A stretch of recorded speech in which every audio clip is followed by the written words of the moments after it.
ఓం శాంతి. ఈరోజటి Murali 7 June 2021.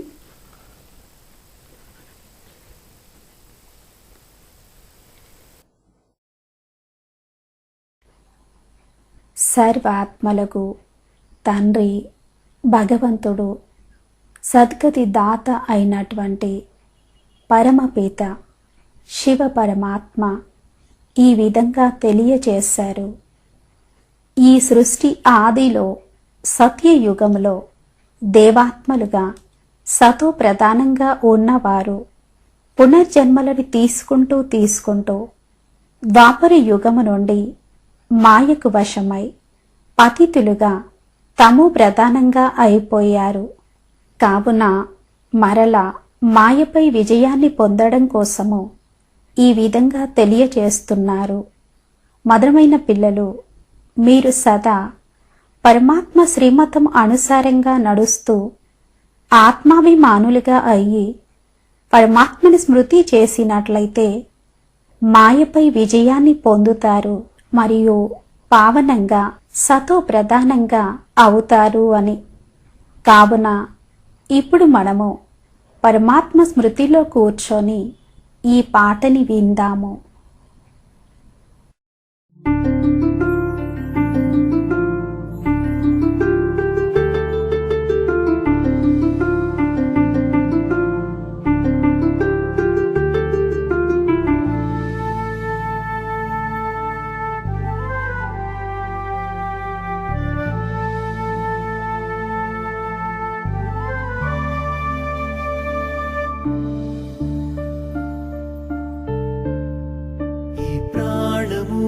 దేహము ఆత్మలేఖలేదుగా, ఏ పాశము బంధము ఆత్మలేఖరాదుగా.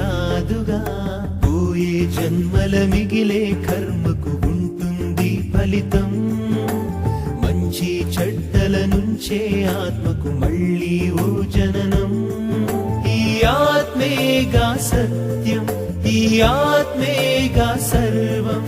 శరీరమన్న మాట మాయరా. ఈ ప్రాణము దేహము ఆత్మలేఖలేదుగా, ఏ పాశము బంధము ఆత్మలేఖరాదుగా.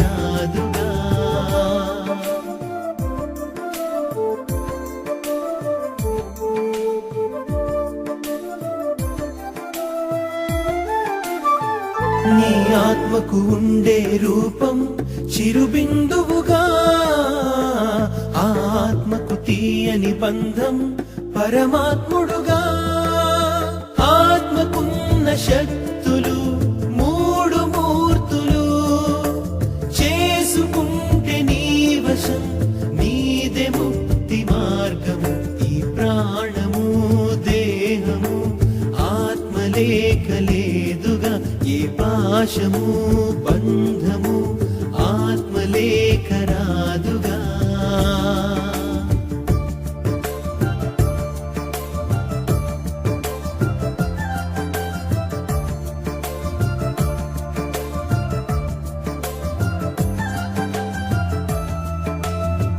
నువ్వు ఏమని అనుకుంటావో జరిగేను సుమా. చెడుగా నువ్వు ఆలోచిస్తే అది ఏ కర్మ. చేసుకుంటే ధ్యానము ఆత్మ జ్ఞానము. జ్ఞానమున్న ఆత్మకే పరంధామ దర్శనం. ప్రాణము దేహము ఆత్మలేఖలేదుగా, ఏ పాశము బంధము ఆత్మలేఖరాదుగా.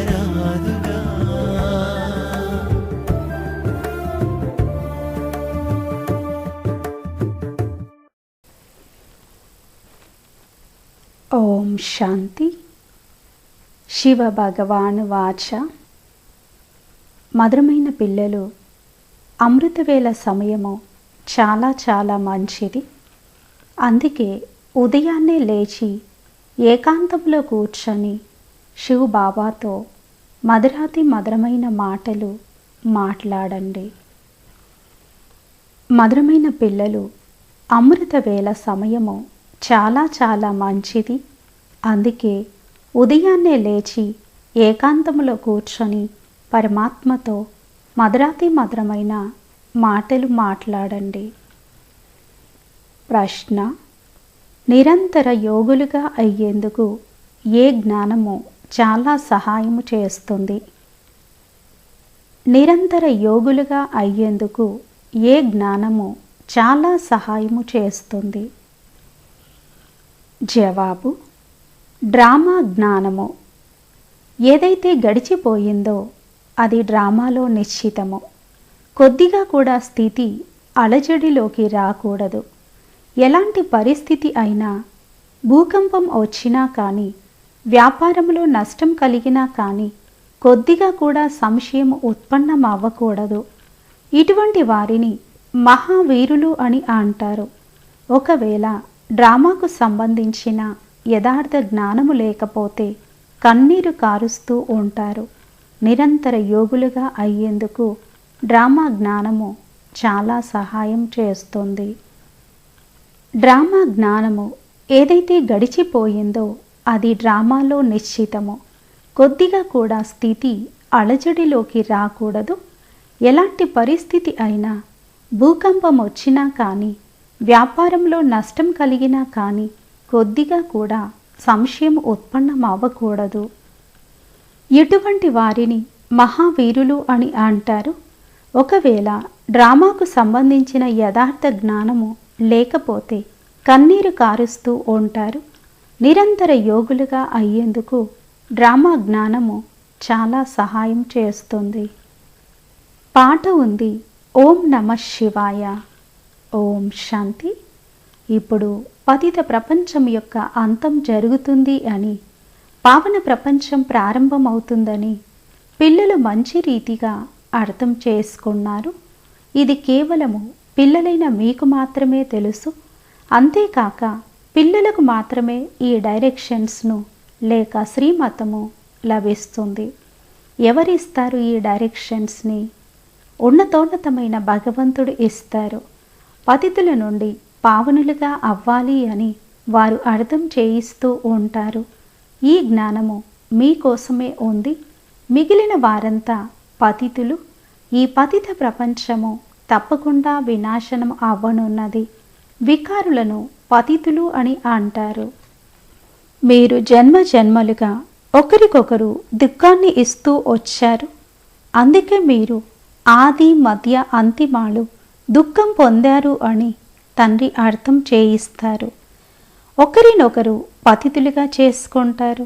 మేము పతితులము అని కూడా పిలుస్తారు. కానీ బుద్ధిలో పూర్తిగా కూర్చోదు. ఓ పతిత పావన రండి అని కూడా అంటారు. కానీ పతితత్వాన్ని వదలరు.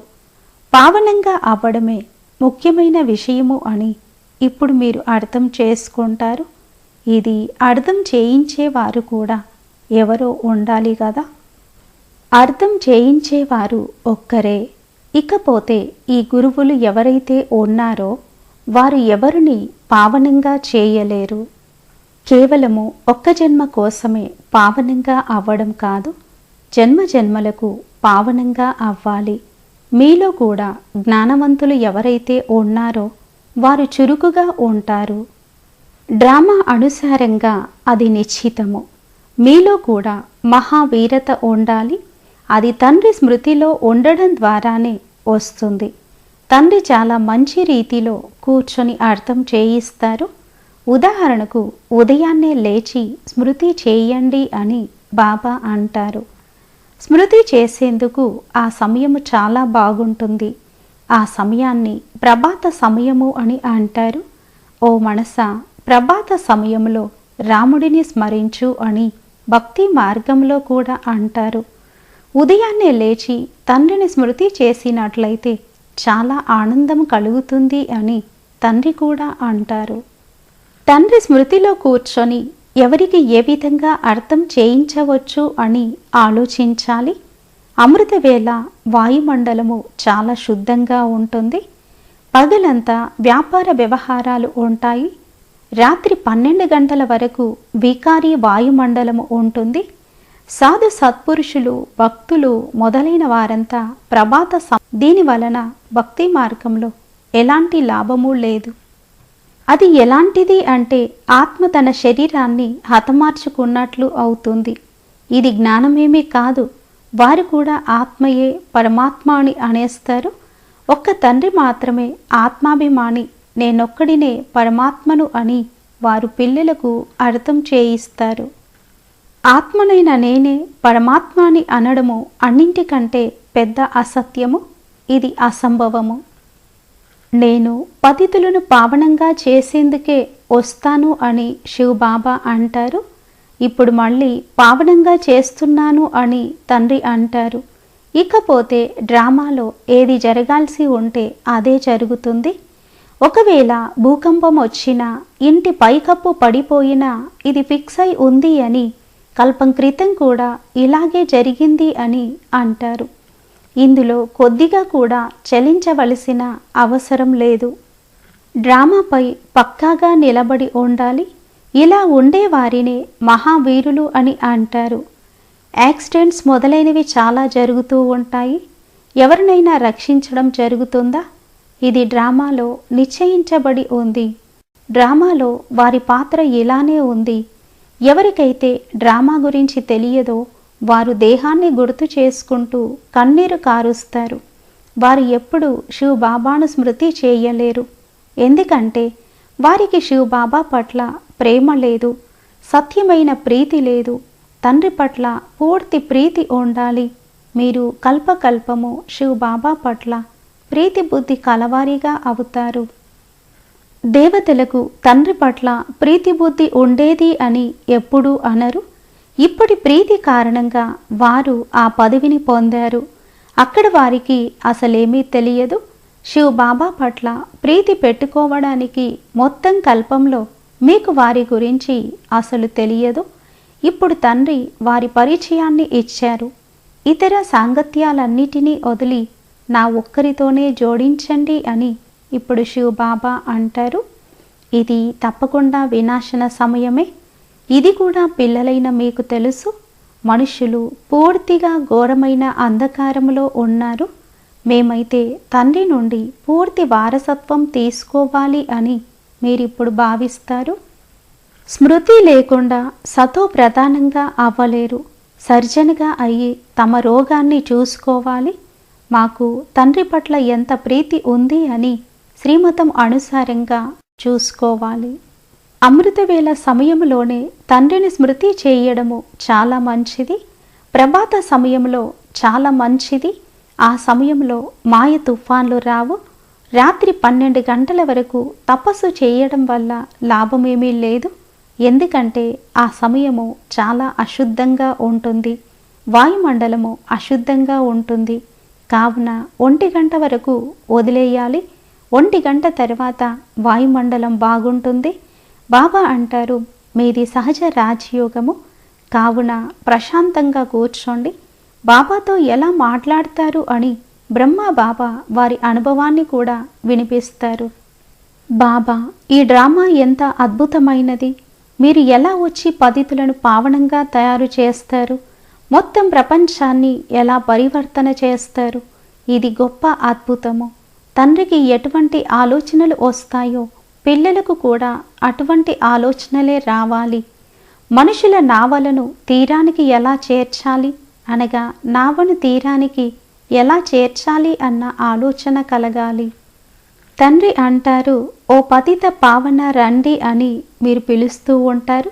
ఇప్పుడు నేను వచ్చాను. ఇప్పుడు మీరు పతితులుగా అవ్వకండి.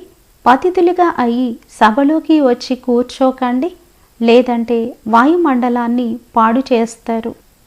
బాబాకైతే తెలిసిపోతుంది. ఢిల్లీలో, బొంబాయిలో ఇలా వికారాల్లోకి వెళ్ళేవారు వచ్చి కూర్చునేవారు. అసురులు వచ్చి విఘ్నాలు వేసేందుకు కూర్చునేవారు అని అంటూ ఉంటారు. వికారాలలోకి వెళ్ళే వారిని అసురులు అని అనడం జరుగుతుంది. వారు వాయుమండలాన్ని పాడు చేస్తారు. అలాంటి వారికి చాలా కఠినమైన శిక్షలు ఉంటాయి. బాబా అయితే అన్ని విషయాలను అర్థం చేయిస్తారు. కానీ తమను తాము నష్టపరుచుకోకుండా ఉండరు. అబద్ధాలు కూడా చెప్తారు. లేదంటే వెంటనే బాబా మా ద్వారా ఈ పొరపాటు జరిగింది క్షమించండి అని రాయాలి. మీరు చేసిన పాపాలు రాయండి, లేదంటే అవి వృద్ధి చెందుతూ ఉంటాయి, పాతాళంలోకి వెళ్ళిపోతారు. ఏదో పొందాలని వస్తారు, కానీ ఇంకా నష్టం కలిగించుకుంటారు. డ్రామాలో ఈ పాత్ర కూడా ఉంది. ఇలాంటి అసురులు కల్పం క్రితం కూడా ఉండేవారు, ఇప్పుడు కూడా ఉన్నారు. అమృతాన్ని వదిలి విషం త్రాగుతారు, స్వయాన్ని కూడా నష్టపరుచుకుంటారు, ఇతరులకు కూడా నష్టం కలిగిస్తారు, వాయుమండలాన్ని పాడు చేస్తారు. బ్రాహ్మణులు అందరూ కూడా ఒకేలా ఉండరు. మహారథులు, గుర్రపు స్వారీ వారు, పాదచారులు అందరూ ఉన్నారు. పిల్లలైన మీకు అపారమైన సంతోషం ఉండాలి. బాబా లభించారు, ఇంకేమి కావాలి? పిల్లలు మొదలైన వారిని తప్పకుండా సంభాళించాలి. బాబా వీరందరూ మీ వారే, ఇక మీరే సంభాళించండి, మేమైతే మీ వారిగా అయ్యాము అని ఇలా అనకూడదు. గృహస్థ వ్యవహారములో ఉంటూ కమలపుష్ప సమానంగా పవిత్రంగా అవ్వండి అని బాబా అర్థం చేయిస్తారు. ఎలాంటి పతిత కర్మలు చేయకండి. మొదటి విషయము కామమునకు సంబంధించినది. దీని కారణంగానే ద్రౌపది కూడా నన్ను నగ్నం చేస్తున్నారు, వచ్చి కాపాడండి అని పిలిచారు. అది కూడా ఎప్పుడైతే వినేటువంటి తండ్రి వచ్చారో అప్పుడే పిలిచారు. తండ్రి రాకముందు ఎవరు పిలవరు. ఎవరిని పిలుస్తారు? శివ్ బాబా వచ్చారు కావుననే పిలుస్తారు. పతితుల నుండి ఉండలేరు. అందరికీ ఏదో ఒక దుఃఖము, రోగము మొదలైనవి తప్పకుండా ఉంటాయి.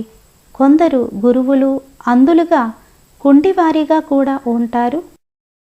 వారు తప్పకుండా అలాంటి పని ఏదో చేశారు కావుననే అందులుగా, కుంటివారిగా మొదలైన వారిగా అవుతారు. సత్యయుగంలో అందులు, కుంటివారు ఎవరూ ఉండరు. మనుషులు ఇది అర్థం చేసుకోరు.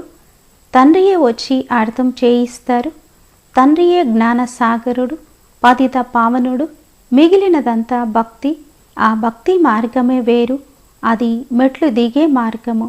దిగేందుకు, జీవన బంధనంలోకి వచ్చేందుకు 84 జన్మలు పడుతుంది. ఆ తర్వాత జీవన్ముక్తులుగా అయ్యేందుకు ఒక క్షణం పడుతుంది. ఒకవేళ తండ్రి ఇచ్చే మతాన్ని అనుసరిస్తూ వారిని స్మృతి చేస్తూ ఉన్నట్లయితే జీవన్ముక్తులుగా అవుతారు. నెంబర్ వారీగా ఉంటారు కదా.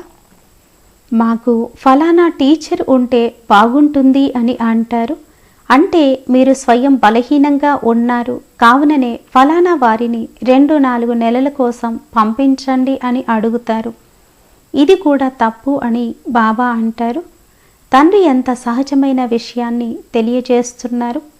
కేవలము తండ్రిని స్మృతి చేయండి మరియు స్వదర్శన చక్రాన్ని తిప్పండి. ఇతరులకు కూడా అర్థం చేయించండి, అంతే. అయినా సరే మీరు టీచర్ని ఎందుకు స్మృతి చేస్తారు? ఇందులో టీచర్ వచ్చి ఏం చేస్తారు? ఇది క్షణం యొక్క విషయము. మీరు వ్యాపార వ్యవహారాల్లో పడి దీనిని మర్చిపోయినప్పటికీ టీచర్ కూడా మన్మనాభవ అనే చెప్తారు.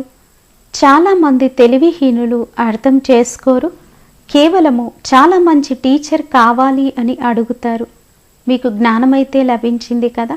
తండ్రిని మరియు వారసత్వాన్ని స్మృతి చేయండి. దేహాభిమానాన్ని వదలండి. భక్తి మార్గంలో చాలా దాన పుణ్యాలు చేస్తారు. మీరంతా భక్తి మార్గంలో ఇండైరెక్ట్గా ఈశ్వరార్థము దానం చేసేవారు. సన్యాసులకు కూడా చాలా ఇస్తారు. నిజానికి దానం అనేది పేదవారికి ఇవ్వడం జరుగుతుంది, కానీ షావుకారులకు కాదు. ధాన్యాన్ని దానం చేయడము అన్నింటికన్నా మంచిది. దానం చేస్తే దాని ఫలం మరుసటి జన్మలో లభిస్తుంది అని తండ్రి అర్థం చేయిస్తారు. ఈశ్వరుడే అందరికీ ఫలం ఇస్తారు. సాధు సత్పురుషులు మొదలైన వారు ఎవరూ ప్రతిఫలాన్ని ఇవ్వలేరు. ఎవరి ద్వారా ఇచ్చినా సరే ఇచ్చేవారు ఒక్క తండ్రి మాత్రమే. మీరు ఈశ్వరార్థం ఇచ్చిన మరుసటి జన్మలో మీకు దాని ప్రతిఫలాన్ని ఇచ్చేవాడిని అని తండ్రి అర్థం చేయిస్తున్నారు. కానీ ఇప్పుడైతే నేను డైరెక్ట్గా వచ్చాను. ఇప్పుడు మీకు 21 జన్మలకు ప్రతిఫలం లభిస్తుంది. మీరు ఏదైతే ఈ జన్మలో బాబాకి సఫలం చేసుకుంటారో. మృత్యువైతే ఎదురుగా నిలబడి ఉంది. మృత్యువు ఎదురుగా నిలబడి ఉంది కావున తమదంతా సఫలం చేసుకోండి అని భక్తి మార్గంలో ఎవరు చెప్పేవారు కాదు. కావున ఎవరు కావాలనుకుంటే వారు ఈ ఆత్మిక హాస్పిటల్ను తెరవండి అని ఇప్పుడు తండ్రి అర్థం చేయించారు. ఇల్లు కట్టించి అందులో ఈ హాస్పిటల్ తెరుస్తాము అని కొందరు అంటారు. ఈరోజు ఇల్లు కట్టించి రేపు మరణించారు అంటే అదంతా సమాప్తమైపోతుంది అని బాబా అంటారు. శరీరం పైన నమ్మకం లేదు. ఈలోపు ఏదైతే ఉందో అందులోనే ఒక గదిని ఏర్పాటు చేయండి. అందులో ఆత్మిక హాస్పిటల్ మరియు ఆత్మిక కాలేజీని తెరవండి. అనేకుల కళ్యాణం చేసినట్లయితే చాలా ఉన్నత పదవిని పొందుతారు. అచ్చా, मीठे मीठे सिखलते बच्चों प्रति माता पिता बाप दादा का याद प्यार और गुड मॉर्निंग. रूहानी बाप के रूहानी बच्चों को नमस्ते. हम रूहानी बच्चों के रूहानी बाप दादा को याद प्यार गुड मॉर्निंग और नमस्ते. ఓం శాంతి. ధారణ కోసము ముఖ్య సారము. ఫస్ట్ పాయింట్, శ్రీమతము అనుసారంగా స్వయాన్ని చూసుకోవాలి. ఈ వినాశన సమయంలో నాకు ఒక తండ్రి పట్ల సత్యమైన ప్రీతి ఉందా? ఇతర సాంగత్యాలన్నింటినీ వదిలి ఒక్కరితోనే జోడించానా? ఎప్పుడైనా ఏదైనా వికర్మ చేసి అసురునిగా అవ్వడం లేదు కదా? ఇటువంటి చెకింగ్ చేసుకొని స్వయాన్ని పరివర్తన చేసుకోవాలి. శ్రీమతము అనుసారంగా స్వయాన్ని చూసుకోవాలి. ఈ వినాశన సమయంలో నాకు ఒక్క తండ్రి పట్ల సత్యమైన ప్రీతి ఉందా? ఇతర సాంగత్యాలన్నింటినీ వదిలి ఒక్కరితోనే జోడించానా? ఎప్పుడైనా ఏదైనా వికర్మ చేసి అసురునిగా అవ్వడం లేదు కదా? ఇటువంటి చెకింగ్ చేసుకొని స్వయాన్ని పరివర్తన చేసుకోవాలి. సెకండ్ పాయింట్, ఈ శరీరంపై ఎలాంటి నమ్మకము లేదు కావున తమదంతా బాబా సేవలో సఫలం చేసుకోవాలి. మీ స్థితిని ఏకరసంగా అచలంగా తయారు చేసుకునేందుకు రామ రహస్యాన్ని బుద్ధిలో పెట్టుకొని నడుచుకోవాలి. ఈ శరీరంపై ఎలాంటి నమ్మకము లేదు కావున తమదంతా సఫలం చేసుకోవాలి. మీ స్థితిని ఏకరసంగా అచలంగా తయారు చేసుకునేందుకు డ్రామా రహస్యాన్ని బుద్ధిలో పెట్టుకొని నడుచుకోవాలి. వరదానము. నిష్కామ సేవ ద్వారా విశ్వరాజ్యాన్ని ప్రాప్తి చేసుకొనే విశ్వ కళ్యాణి దయార్థ హృదయ భవ.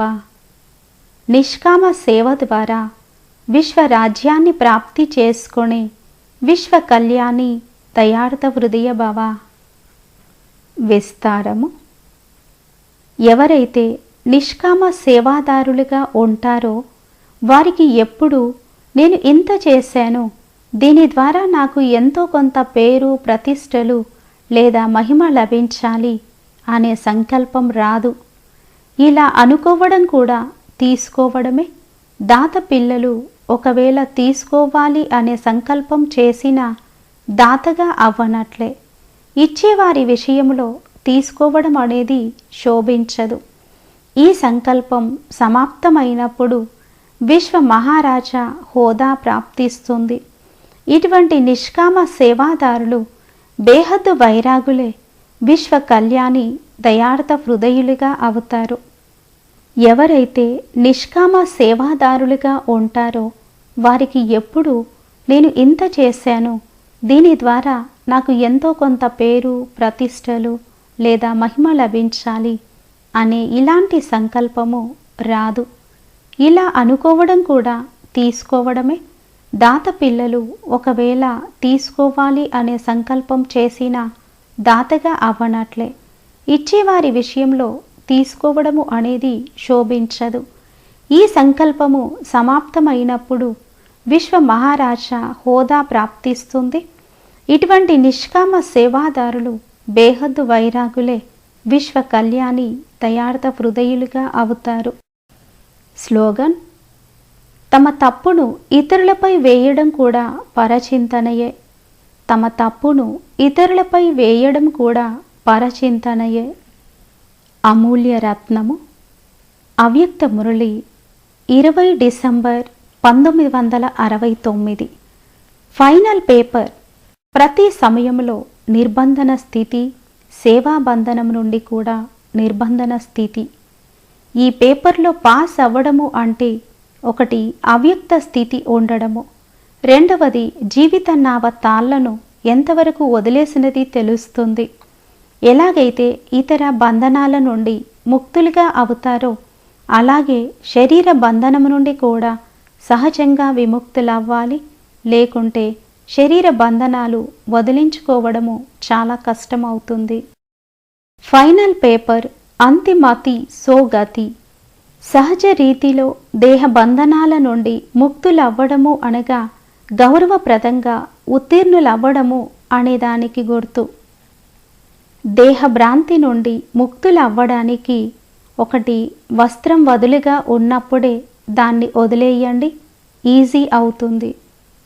రెండవది చాలా కాలము దేహము నుండి అతీతంగా అయ్యే అభ్యాసం లేనట్లయితే దేహంపై ప్రేమ పశ్చాత్తాపంలోకి తెస్తుంది.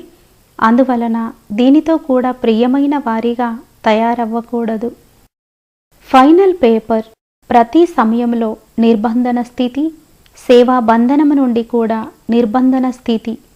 ఈ పేపర్లో పాస్ అవ్వడము అంటే ఒకటి అవ్యక్త స్థితి ఉండడము, రెండవది జీవిత నావ తాళ్లను ఎంతవరకు వదిలేసినది తెలుస్తుంది. ఎలాగైతే ఇతర బంధనాల నుండి ముక్తులవుతారో అలాగే శరీర బంధనము నుండి కూడా సహజంగా ముక్తులవ్వాలి. లేకుంటే శరీర బంధనాలు వదిలించుకోవడము చాలా కష్టము. ఫైనల్ పేపర్ అంతిమతి సోగతి. సహజ రీతిలో దేహ బంధనాల నుండి ముక్తులవ్వడము పాస్ విత్ ఆనర్కు గుర్తు. దేమాలో 3 విశేషతలు చాలా స్పష్టంగా కనిపించేవి. ఒకటి ఆత్మికత, రెండవది స్వమానము, మూడవది బాబాతో సర్వ సంబంధాల యొక్క స్నేహము. అయితే మనం కూడా ఈ 3 విశేషతలను స్వయంలో ధారణ చేయాలి. దీని ద్వారా దేహాభిమానము సహజంగా సమాప్తం అవుతుంది. అచ్చా. ఓం శాంతి.